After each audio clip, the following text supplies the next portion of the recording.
Hello, this is your host Ethan, and you're listening to 3Ps in a Podcast.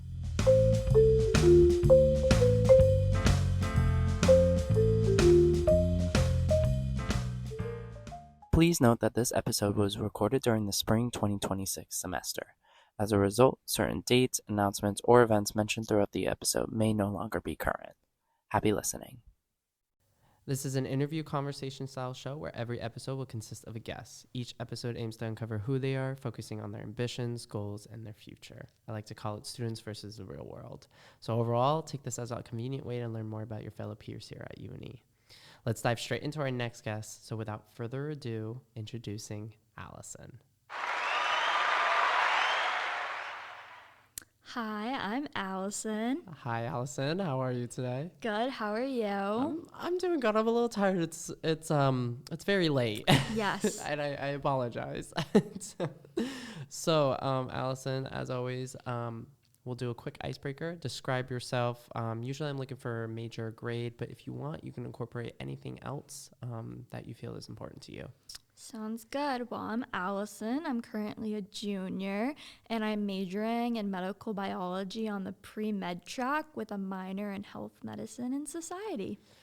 Ooh, exciting. I feel like every med bio major is the health medicine and society minor, and yes. I'm one of those. So Yes. I incorporate myself in that category. Okay. We're going to introduce a quick segment. It's called course evals. I'm sure you know about course evals, yeah?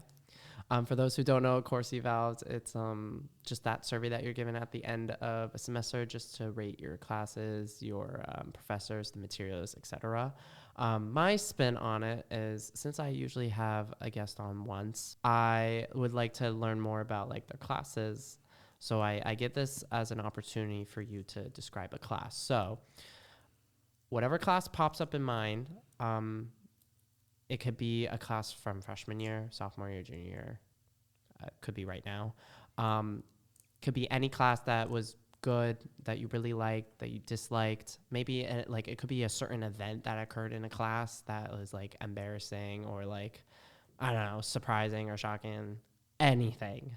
So if you have one in mind, please say it whenever you're ready. Yeah. I think maybe my biology course freshman year, because we got to do a lot of cool labs where we got to go to the beach, the Soko pond, and really see firsthand nature and how that biology is really applicable in the classroom.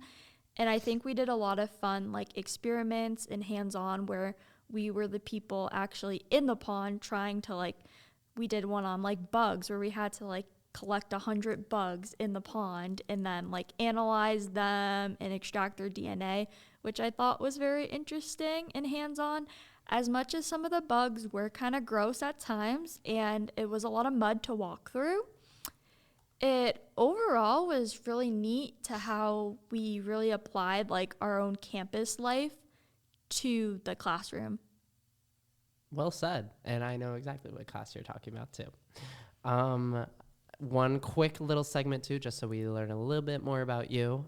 If we were to go looking for you, where would we find you the most and why? Usually I'm looking for on UNE campus, but if none of that applies to you, certainly can do off campus as well. I would say my number one spot normally is the first floor in the Commons.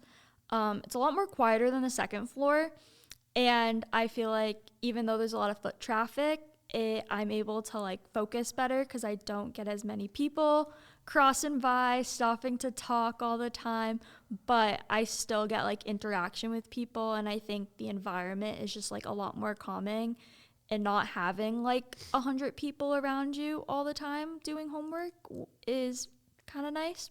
Yeah. My problem is I feel if I was on first floor, I would be so enticed by the pub every time. I feel I would just look at it. You're never pulled to it every time. It really depends. Some days, yes, if I really need to lock in and need a good beverage to help me focus. But honestly, I think the pub music is kind of helpful to focus because you never know what you're going to get and it's different every day. and it's honestly kind of good focus music. Do you have a favorite song from the pub playlist? Not I can think of. They just play bangers. That's it. Yeah. I believe you. Okay, so now we'll flow into our next part, which is what the podcast is about, which is more about you on the professional side. So I'm going to start off with just asking, why UNE? Why did you pick UNE versus any other school that you might have had on your list? And you can just expand on that, and we'll see where that leads us. Yeah. I chose UNE because they have the osteopathic medical school, and having that like direct connection from undergrad to graduate was definitely something a lot of the other schools I toured offer. And the program through UNE really sets you up to be a strong applicant for their med school, which I think is super helpful and something that really drew me into the school personally. And just like the camaraderie and nature of the school overall, because I feel like some of the other schools that I toured was a lot more competitive when it came to the medical side, especially like the pre-med track. And UNE was very open and a lot of collaboration between the students. And like being a student here, I've really got to interact with so many people, and I don't feel like I'm in constant competition with anybody, and that like we're all trying to reach the same goal and we all can work together. And that's something that some of the other schools that I toured did not have, that kind of nature. And having the med school like direct connection was also something that's really good with how competitive medical school is nowadays. Having that sort of leg up and knowing UNE as a whole was also something that drew me here. Well, thanks for sharing. 2 questions. You mentioned med school, of course, you're pre-med. One, what specifically are you aiming for in med school? Do you have a specialty in mind, or at least an occupation in mind? 2, are you planning on going to UNE's med school, or you have, of course, other options in mind? I think for medical school overall, I want to do something in the pediatric field. Kids have just always been something that I want to dive deeper in and like really get to know what is like going on. And I think kids is like a great population to work with. And like I've worked with kids with like different disabilities and stuff like that through high school. And it was really eye-opening and has made me want to go towards the pediatric field more because of like the connections you can build and just like make a difference in like someone's life when they're so young. Med school wise, UNE would definitely be the top option just because I know the area super well and I have gotten to know the program through some of the med students that I know that are there right now. And it's also like an environment that I feel like would be something that I would enjoy. But I am like still looking at other schools. But the one unique thing about UNE is it's the only DO school in New England. So being close to home was something that I wanted, where the other ones are a bit farther, but they're definitely not out of the question. Well, I'm excited for you. Are you planning on heading straight to med school right after you graduate, or are you taking like a gap year or planning on doing something else? The plan is to go straight and try, because the worst that can happen is I get a no and I try again next year and come back stronger and better. Oh, well, I hope you don't get a no. No. Thank you. I don't want you to get a no. You mentioned that you do you're interested in doing pediatrics. Have you always had this mindset on this type of specialty, or have you had any thought of changing it, or are you open to changing the specialty? Of course, with med school, you go in for your residency, so usually you're experimenting with so many other specialties. So, you never know, right? Yeah, no, exactly. I honestly am most excited to like try everything because there's so much that I haven't seen or like know about. So just being able to try so many different things will probably open up a lot more doors for me. But like during high school, I went to like the vocational high school, so we did a lot of like healthcare work with children and like geriatric. And the geriatric field is definitely really rewarding, and you really build like thoughtful connections. But working with kids is just like a whole different ball game, and just the fact that they're so like resilient is something that's like really just like drawn me to it, I guess. I get it. I get what you mean. This is strange again. So the guest I had earlier today also mentioned vocational high school. Do you mind telling me about your experience in vocational high school? I feel like a lot of people don't really do it. I mean, it obviously depends on where you're from and where you reside. So it's always interesting to hear the experiences that you get from it, because I feel like it sets you up really well before college. So please. Personally, I loved my vocational high school. It was definitely one of the best decisions I could have made. Having academics only 1 week and then the shop or like vocation the other week was definitely a big adjustment at first, but looking back on it, I don't think would have gone through high school any other way.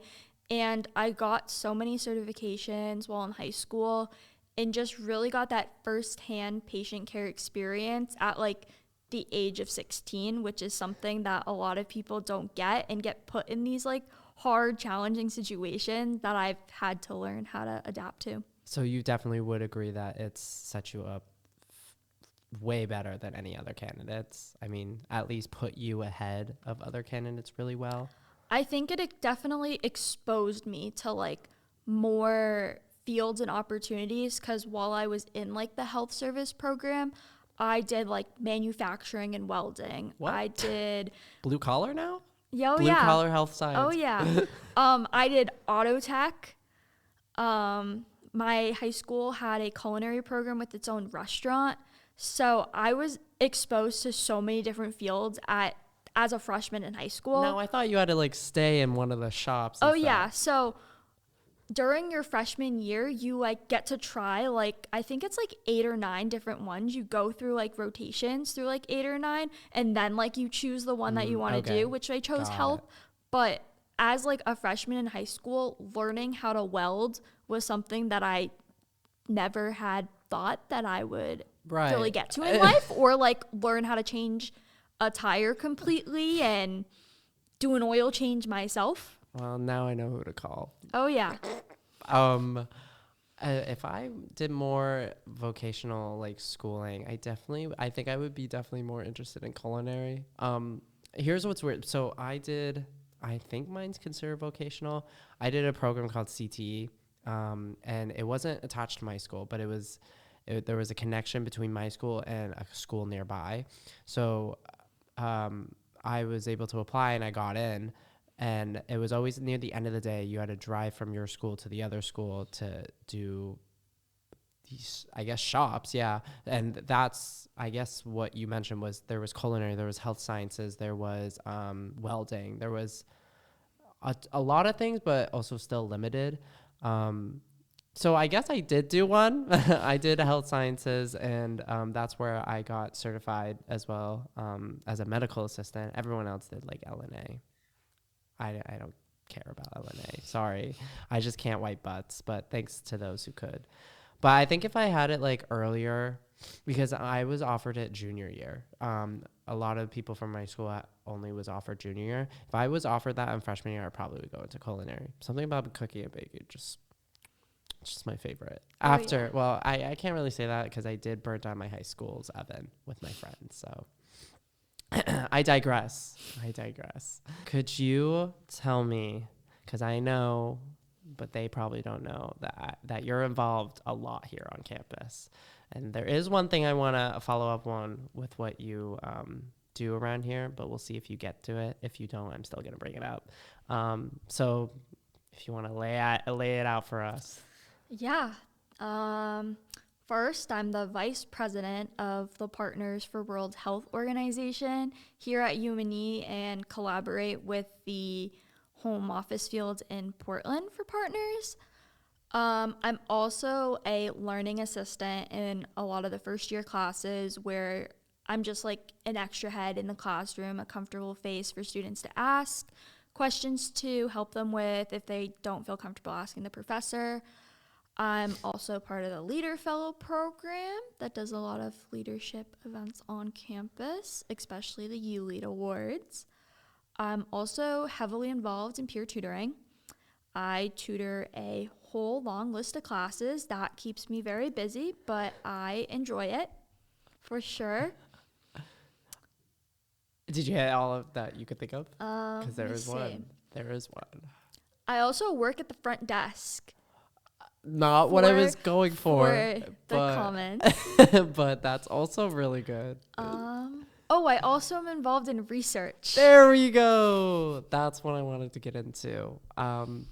As you mentioned, you are involved in research, and I feel like that's a very big part of UNE for a lot of health science students. Obviously, not everyone does it, and if you can, amazing. As someone who wanted to do research but didn't have the time or wasn't really interested, I would love to hear your experience with research, how you got into it, what you picked, and how it's going for you right now. Yeah, so I got into research.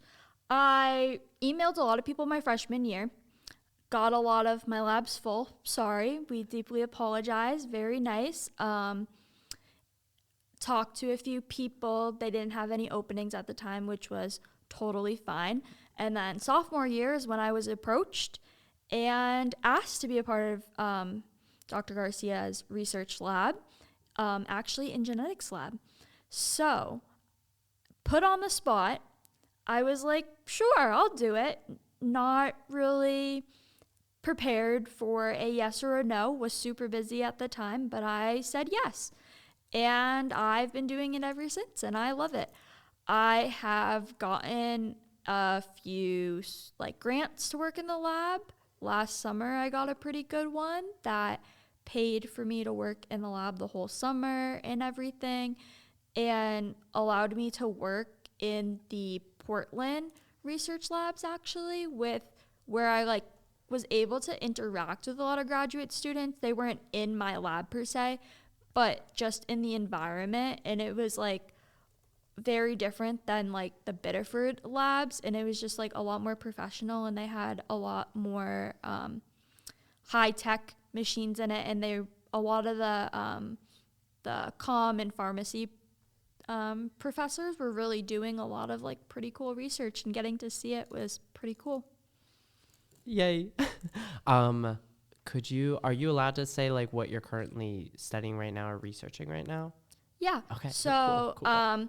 So over the summer, I did a lot of research on leukoencephalopathy and the process of phosphate metabolism in the brain, actually. Wow. And I'm still currently working on the project, soon to get a published paper out there through the lab. Let's find her which name, is guys. exciting. We're going to find her. But still got a few more experiments to do, so still working on it, trekking away.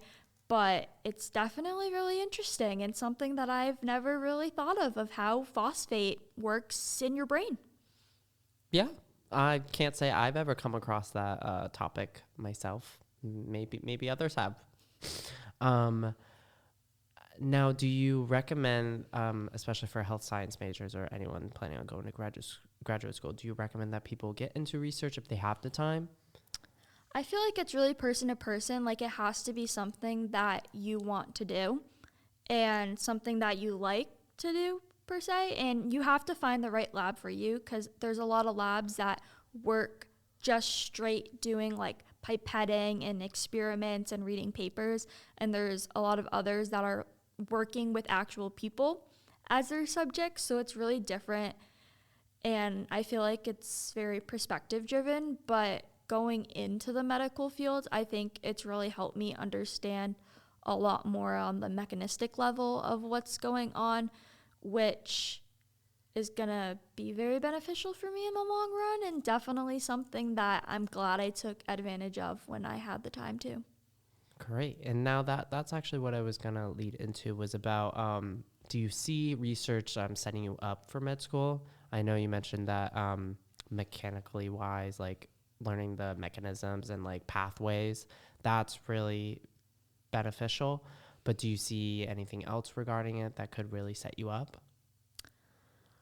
I think just the collaboration environment for sure, and being able to, while I'm working with other undergraduates in my lab, and learning how to communicate and problem solve is something that is definitely a helpful skill, because the medical field is full of challenges and it's a big healthcare team that you have to learn how to work with everybody, but also just interacting with a lot of graduate students, because they have a lot more experience than me and a lot more like wisdom per se, and just like hearing their say on like, oh, this is what you should do, and getting advice from them is really helpful. And then I think just like being up there so much now and spending the summer, but also like this whole year there, a lot of the graduate students actually look to me for help, which is something that's like really odd to me, is when they ask me a question on how to set up something in a machine or something that I would kind of just surprised by, because I'm like at the bottom of the totem pole being an undergraduate compared to some of these medical students and pharmacy students, that them asking me for like advice or help is kind of like odd to me in a sense, because I'm not prepared for it, or don't think people would be asking me. So it's kind of just like, Right. Well, I'm on like the other side. I think it really says something about you. It shows that you know your stuff, even though that, like you mentioned, you are the bottom of the totem. You're the bottom of the pickle barrel, or whatever the thing is. It obviously says something about your character. And with that being said, kudos to you. So I hope they still look up to you and not down on you. With all the stuff that you've mentioned that you do and work, your schedule sounds tiring and exhausting from over here. How do you manage your time? What do you do? Like, do you do anything to de-stress, or do you just kind of just go through the day, sleep, and then on repeat? I do the gym. The gym is my stress relief for sure. I will make time in any week to go to the gym at least 3 to 4 times, because without it, I don't think I'd keep my sanity. You got a favorite workout? Not really. I honestly, it really depends on the day, but I can say like when my stress is at its peak level, I can run pretty good, pretty fast. Do you have like a favorite time too that you go? Wait, I should say that. Guys, don't stalk her. Do not hunt her down. Up to you if you want to say your favorite time to go, if you want fans to follow you. I don't know. I feel like it really depends on the day. Yeah, that's a good and answer. when my classes are. You're right. Yeah, and that's schedule. a silly question for me to ask. With all that you've mentioned, and like I said, you have a lot on your plate. It seems like you've gone through a lot of experience, ups and downs, of course. Is there anything or any advice that you would give your freshman year self currently? Honestly, to just like step out of my comfort zone and talk to people, because I was actually talking to one of my freshman year professors the other day, and how they don't really remember having me first semester, but they remember having me like later on. And I told them, I said, I don't think I said like 2 words in your class at all through the whole like semester and year. So I think just like communicating, not just like communicating, but like saying hi to like my professors, or like asking questions for sure, definitely would have been super beneficial to me, and not felt like it's like me against the world. When now I talk to almost all my professors, and I don't know what I'd do if I didn't talk to them. Huh. Yeah. I definitely do think it's really important to make connections early in your undergraduate. Of course, I personally am not saying that you should always go out and talk to every single professor that you have in your class. I think you really should show that you genuinely care about the class, at least maybe make like some comments and stuff. But even if you're not planning on going to graduate school, I definitely think it's still a good trait to have, because you never know. And just being able to like talk to someone. That too. Because I feel like coming in, I was just like, if someone talks to me, then I'll talk to them, but I'm not going to be the person to like start the conversation. Now, does this apply to like your own peers too? I feel like yes and no. It really like depends on the situation, I feel like, or like who I'm interacting with kind of thing. Yeah, and that just brought something up in my head because I remember we talked about this. We've been in classes together since freshman year, but we never spoke to one another. Nope. Until junior year when we had biochem and we suffered together. So, even trauma bonding works, okay?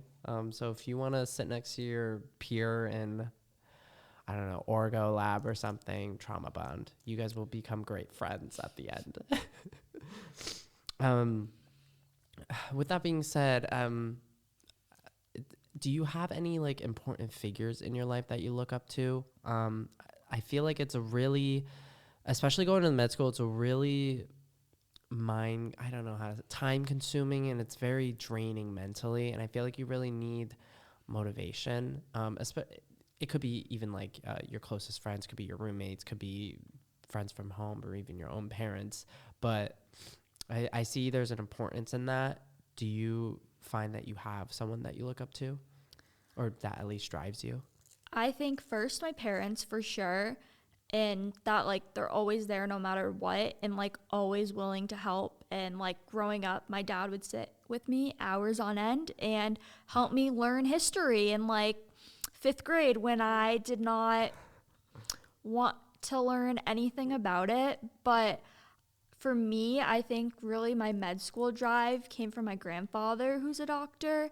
And he's just been someone that I've like always looked up to like my whole entire life.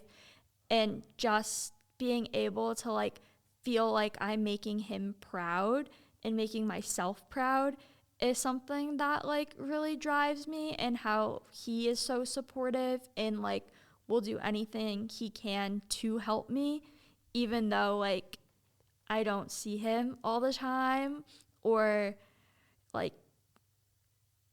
I don't know, like really have like an interaction with him as much. But like at the end of the day, like in the back of my mind, like it always comes back to like he's really inspired me to do this, and like that's something that like I like want to see him see me like get my like doctor degree. That's so wholesome. That's such a good story.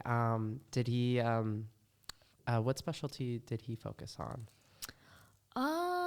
He did more of like the family med kind of stuff. So like you're kind of close, except you're just only doing pediatrics, or plan to do pediatrics. Well, that's really wholesome. Thank you, grandpa or grandfather, if you're listening. He's not dead, right? No. Oh, okay. No.